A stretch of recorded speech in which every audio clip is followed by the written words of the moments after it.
gerbiamam Žemės ūkio ministrė, taip sutapo, kad paeiliui drįstų paklausti antrą kartą. Kelių projektuotojai niekaip, čia reiktų transporto ministrui ir jums dviem, kelių projektuotojai niekaip neatsižvelgia į ūkininkų prašymus palikti pakankamą kelio plotį jų technikai pravažiuoti, nepadarant žalos naujiems statiniams ar kelio ženklams. Ūkininkams tokiu būdu užribojamas judėjimas jų darbo priemonių. Važiavimas aplink keliais išauga iki keliasdešimt kilometrų lanką.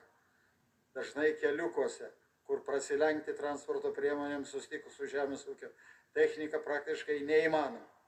Didėja CO2 išmetimai, auga ūkininkų gamybos kaštai, gaištamas brangus laikas darbymečių.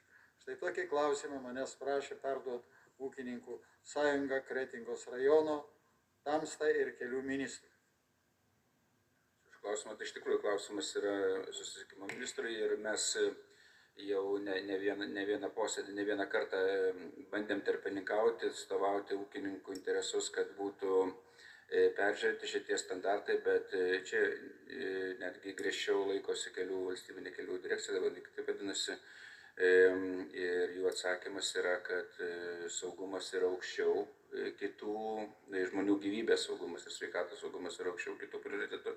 Ir kol kas tokio bendro požiūrio nėra, nes jie ir toliau laikysis užtikrindami kelių saugumą, bet iš tikrųjų šitas klausimas yra susisiekimo ministrui. Tai aš nežinau, ar man perduoti.